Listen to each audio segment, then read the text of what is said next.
Hello and good morning to you, dear viewers, and everyone who's watching us through KTV2. Welcome to a new episode of your morning program, Good Morning Kuwait. And today, as always, we have various segments and special guests that we are so happy and pleased to have them with us this morning. So please keep watching us till the end of the program and never go away. So hello and good morning, Aziz. Good morning, Sarah, and good morning, our working crew, and good morning, everyone, and welcome to your show, Good Morning Kuwait. Happy to meet you today in Wednesday, 15th of March, 2023. As usual, we have a variety of segments with several reports. I hope you're enjoying and watching us through the KTV2 from now until 10 a.m. Today, my co-host Sarah, we have a variety of segments. We have lots of reports.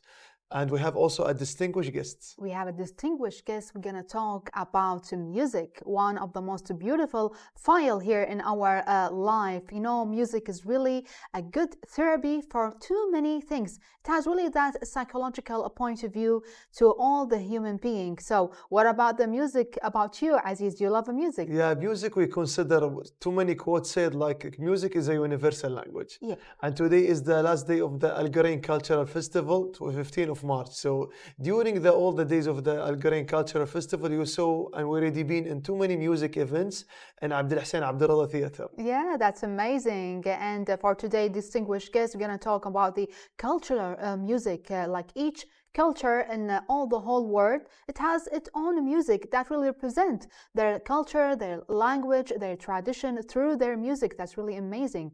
And you know, Aziz, there is an information, you know, that musicians, they can really dream about music while they are sleeping. It's really interesting. Because when you're thinking about the notes, you want to create something, you really have something in your mind. Yes, that's amazing. So it's going to be an arty and lovely episode, dear viewers. So don't go away. What are we going to have next, Aziz? Actually, we have a daily segment, dear viewers, for the Good Morning Kuwait show. We have a daily segment about the weather forecast. So let's check it about today and for the whole week, and we'll be right back. And now, dear viewers, with Kuna segment and the first headline, Japanese governor of Miyagi, Yoshihiro Morai, voiced his gratitude and appreciation for the state of Kuwait for the oil aid granted to Japan in the aftermath of the destructive quake and tsunami of 2011. This was relied on the press release issued by Kuwaiti embassy in Tokyo. The Kuwait Integrated Petroleum Industries Company, KIPIC, announced on Tuesday the first solid sulfur shipment from Al Zour refinery in cooperation with Kuwait Petroleum Corporation, KPC. The first exported weight of the shipment announced to 44,000 tons, official spokesman of KIPIC announced. The economic situation in Europe is no longer in downturn but has recovered to pre-pandemic levels according to the European Commission Executive Vice President Valdis Dombrovskis. We have got through the intensive first phase of the energy crisis. The European economy is no longer in severe downturn. It has recovered beyond its pre-pandemic level, he told a press conference after a meeting of EU economic and finance ministers in Brussels on Tuesday.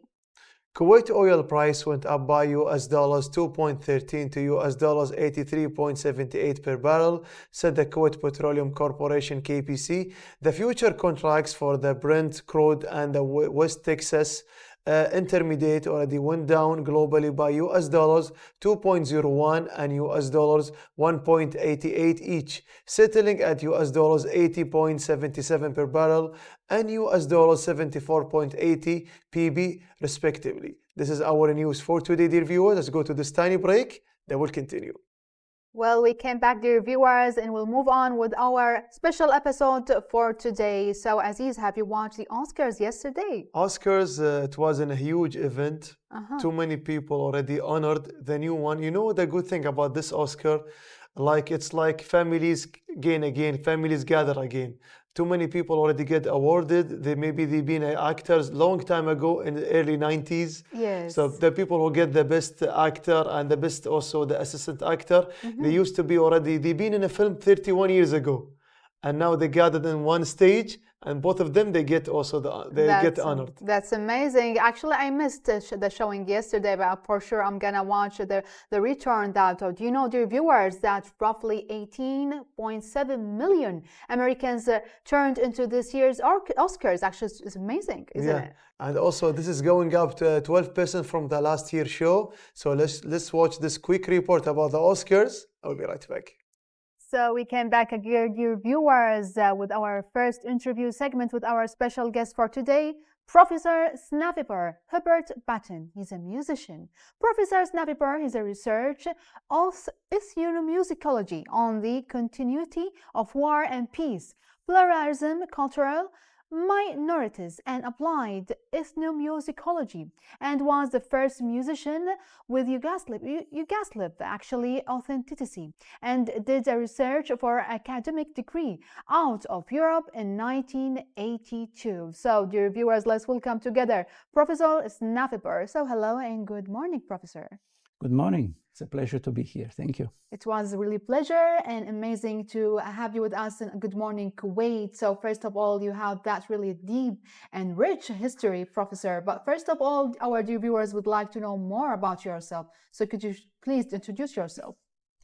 So I'm professor and chair in ethnomusicology at the University of Ljubljana in Slovenia. Yes. And I also serve as a president of the world's leading association of ethnomusicologists, which is called International Council for Traditional Music.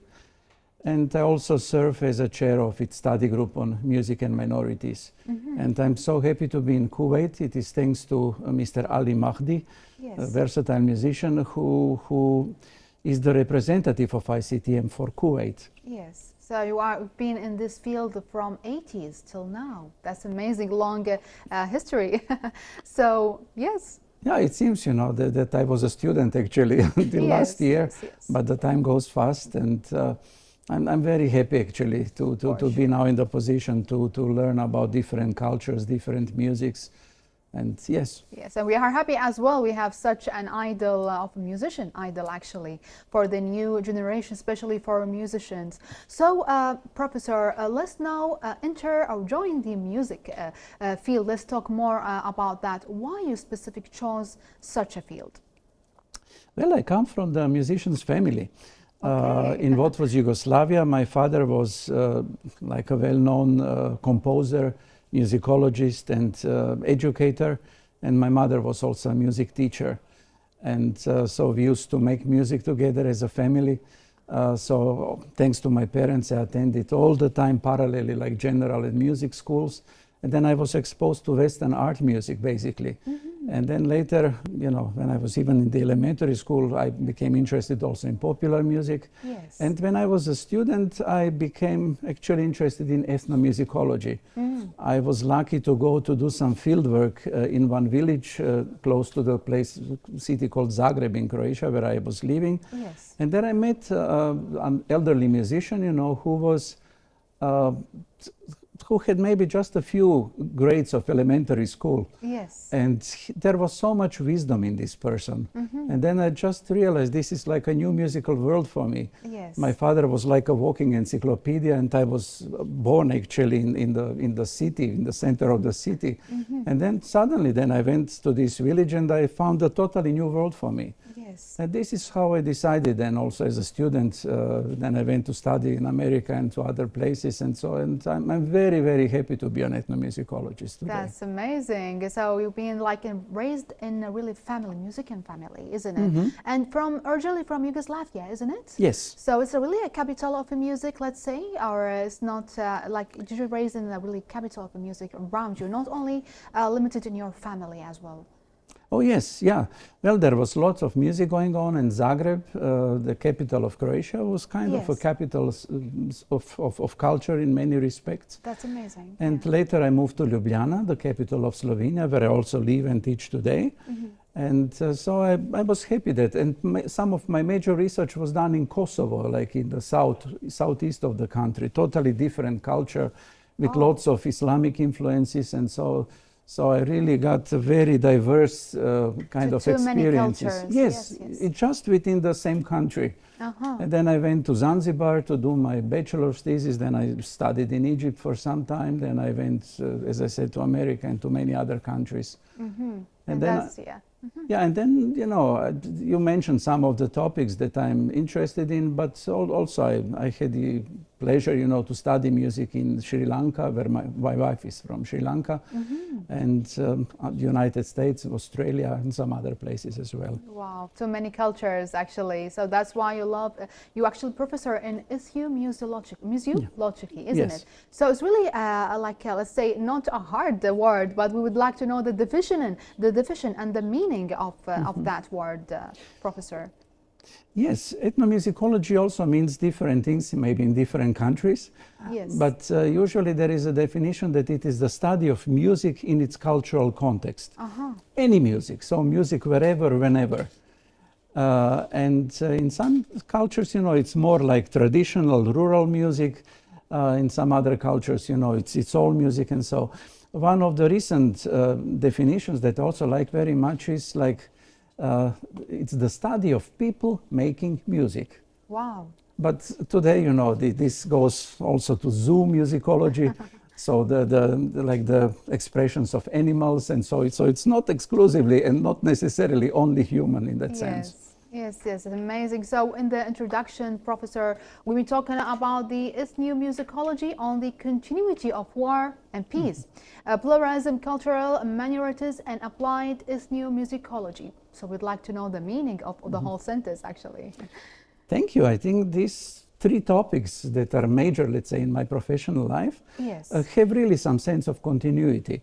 You know, in the 1990s, there was a war in what was Yugoslavia. The country was disintegrated, doesn't exist anymore. Yes. But, you know, then I was just finishing my study in the United States, and then I came there, and then I said, well, should I continue just being an Africanist and so, or should I do something to help these people, you know, in the situation of war? Yes. And then for the first time, you know, I was in the position to do a totally different ethnomusicology.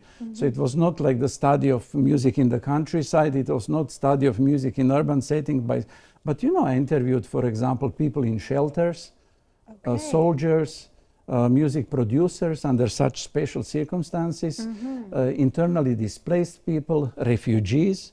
So it was a totally new beginning, so to say. And this led me somehow to my interest of music and minorities.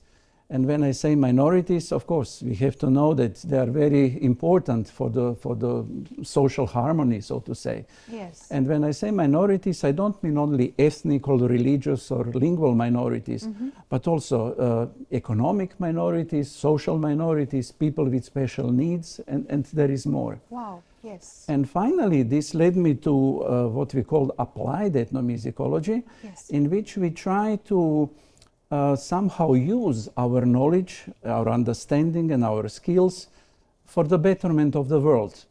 Because we work together with people whom we study, and we together try to elevate actually their situations to a better stage. Yes. So this is why I think, as a person also, I'm very much involved in this. I would like to see this world that is now, as one of my colleagues said, at the time of troubles, because of wars, because of ecological reasons, and so on and so on. So let's see what we as ethnomusicologists can do to make the things better. That's really interesting, Professor. So what is your main mission, let's say, or the main professional goals in the near future, let's say? Well, one of the goals, as I said, is to really to make a world a better place in many respects. What I learned because of the experience with the war, that it is too late to do this, any engagement when the war starts. Yes, we can study this is interesting and can reveal to, you know, many things to us as scholars. But I think we have to start this work against the war and pro-peace during the peaceful times.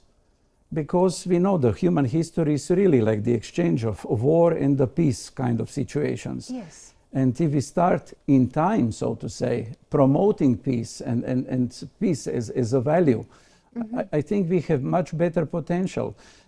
You know, just to make it clear, like in medicine, it's always better to prevent than to cure. Yes, that's amazing. So this is what I try also to do in ethnomusicology. That's amazing goal, Professor. So since you have that long history, and as you share with us the mission as your mission, what you are doing to share the peace through your field. So do you consider yourself as an academic, a researcher, or as a music? Well, I consider myself in the first place a researcher. Okay. And I do music, and music always helps me understand better what I study. So at home, for example, just to give you an idea, I have a collection like of 150 musical instruments. Wow. And so when I do some kind of research, I always try to understand this culture in which I do research through music. Yes. But not only by listening to it or watching the musician, but also by trying to play it. Well, I wouldn't consider myself like a very competent musician in all these things, but I can say I have very diverse musical experiences in that sense. So as an academic professor and as a researcher, as you mentioned, how can you add more to the music field? Well, in many ways. As I said, I'm here because of the International Council for Traditional Music, of Yes. this amazing scholarly society that, as I said, Mr. Ali Mahdi represents in Kuwait. And I would really like to maybe to promote this society, because it deals not only with research, but also with practical music making. It's about the protection of safeguarding, let's say, of different musics in different parts of the world. And nevertheless, you know, it's also about the dissemination of musics. Yes. So, yeah, so this is, I think, one of the important goals in that sense. That's amazing. So, Professor, what values actually you are trying to teach your young learners and a musician? I'm pretty sure there's too many musicians that see you as an idol and see you as an inspiration actually to themselves. So, what values you are trying to teach them? You know, in the past, I always thought that I'm teaching ethnomusicology, but nowadays I would say that I like to teach about life through the windows of ethnomusicology. Wow, yes. So I think my students can profit from all these different experiences that I had, that many of my colleagues in the ICTM had. And maybe teach them to be better people, to be more respectful towards different cultures of the world. And then we learned from each other, you know, in this big society. We have like representatives in 128 countries of the world. It's a lot. And really, it's such a beautiful environment in which can learn, constantly learn, and not only learn how to be better academics, but also how to get better as people, as human beings. Yes, that's really amazing. Really great values actually we are trying to teach the young musician. And Professor, you are actually playing too many instruments, isn't it? So how many?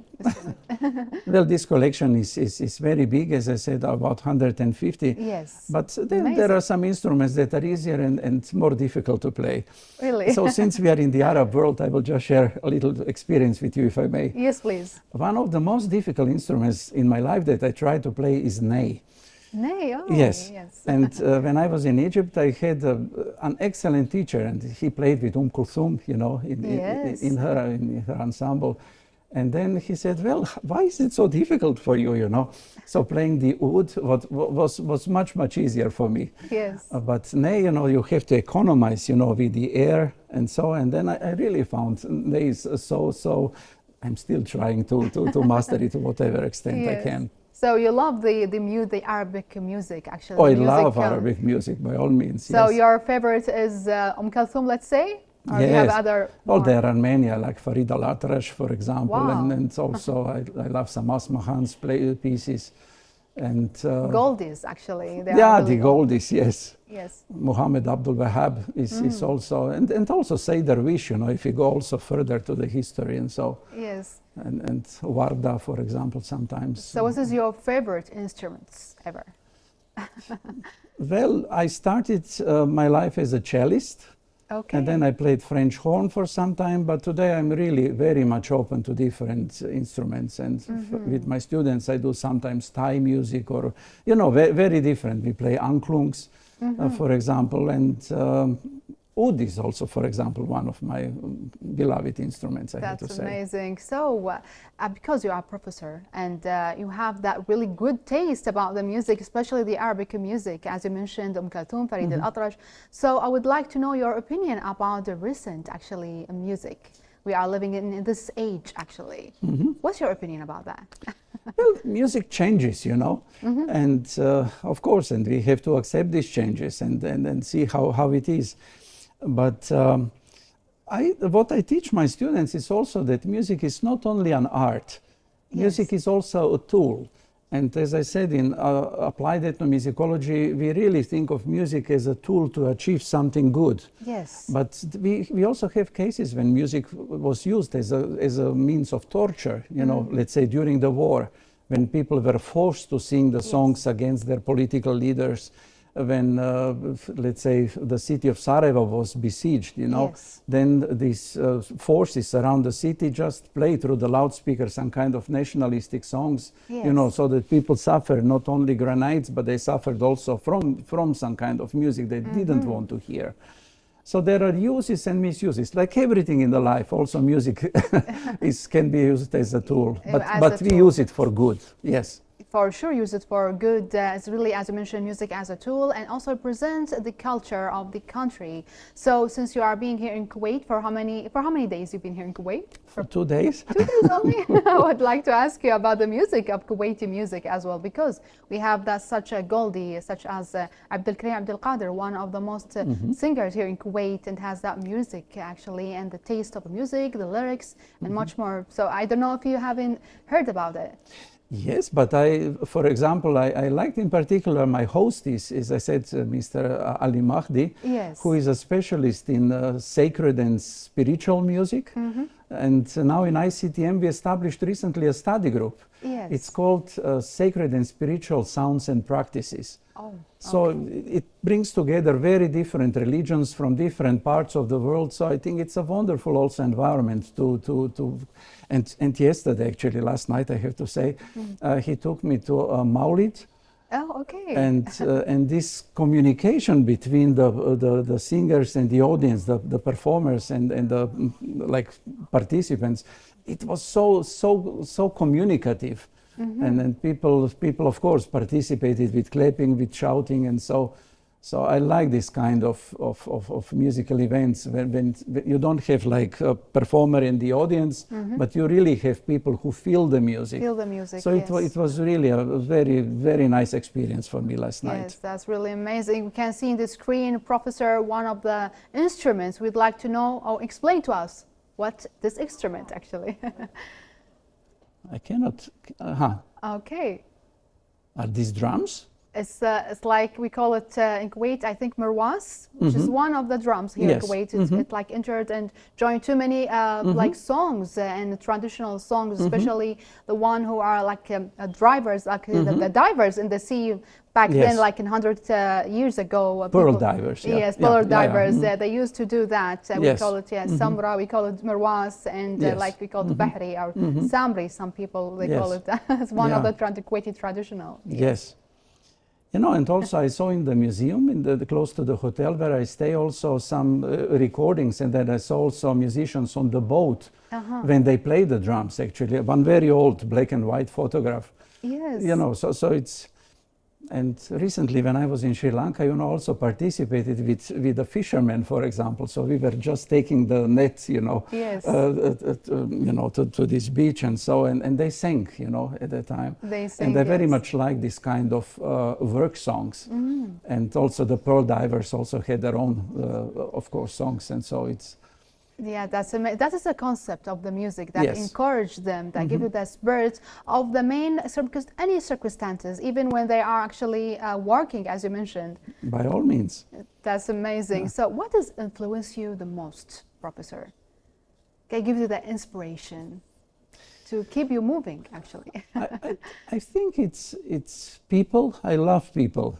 And Wow. if you love music, you know, that somebody does, then it just transmits to the people who make this music. And I'm very much curious about people not only who perform, but also who compose, and also the audience. Yes. And these interactions are sometimes very important, you know, for our understanding of music. And I think I'm very fortunate that I had the opportunity to travel to many different countries to get an insight into different cultures and their musical expressions. When you mentioned the work songs, it just came to my mind in Zanzibar.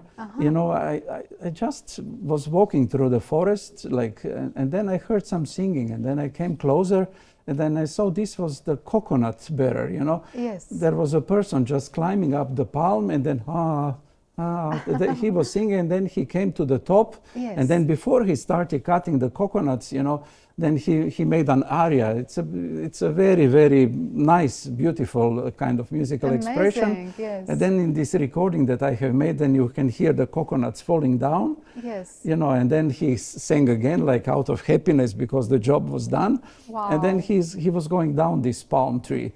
And then you hear some other song. And actually this was another coconut bearer who was climbing the other palm nearby. So music everywhere, music represent the person that give you like the peace.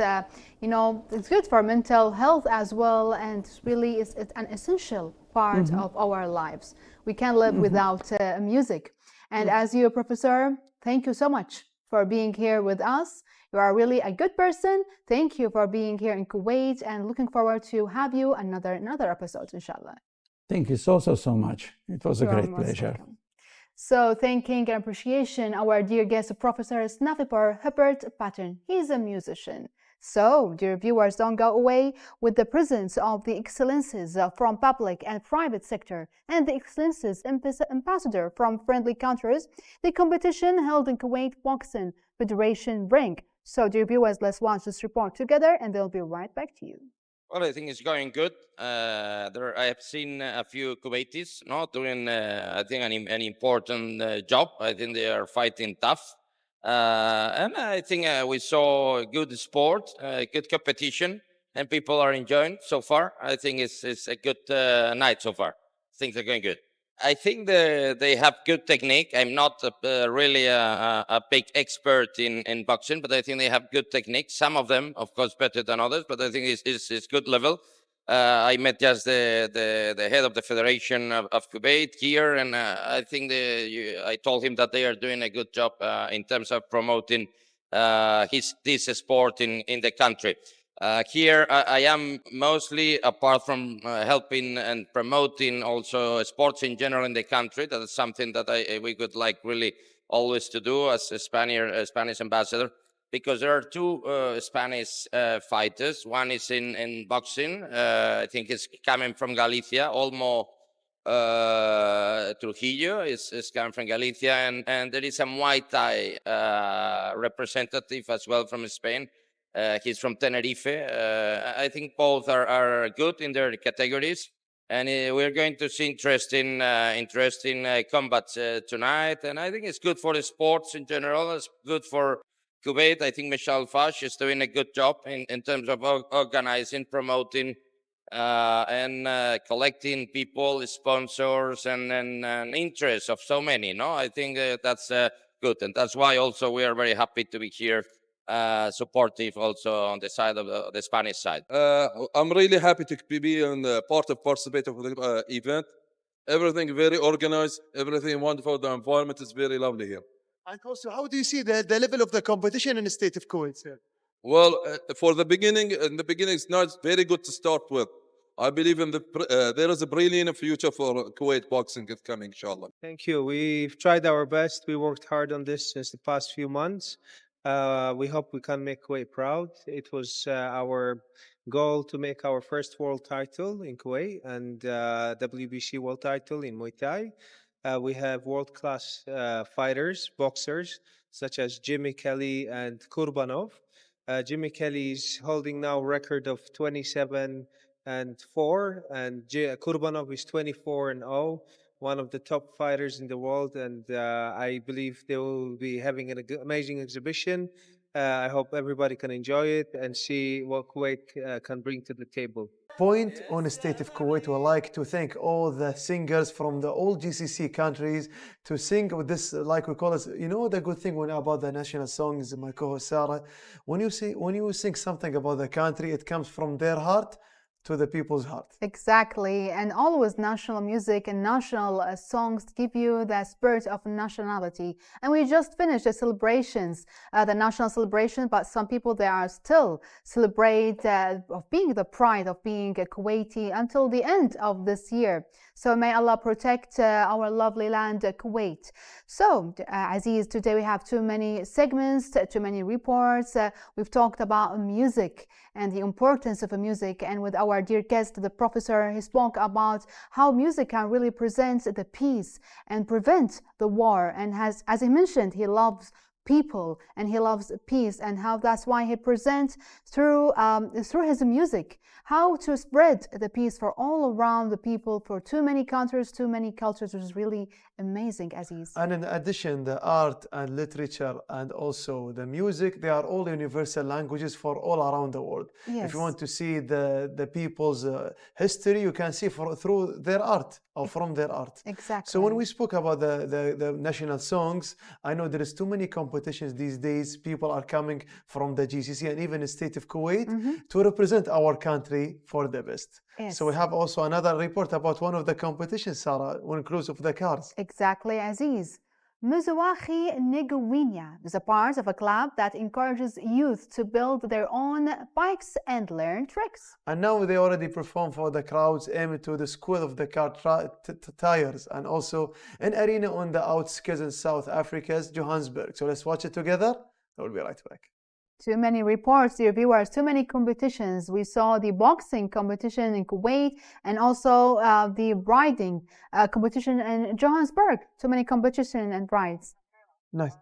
And also, when we talk about the food, now, because I heard like the walking crew preparing something about the food, but Yes. before we talk about the food, what are you preparing for lunch today? Oh, I don't know actually. It depends on my level of hunger actually till on. So we have to eat actually healthy food. That's why we have that interesting report about nutrition. So how about to watch it together, and we'll be right back to you. Have you ever wondered how global food prices are monitored? How is the information of the costs gathered, and how is it related to the real prices we pay for buying food in the market?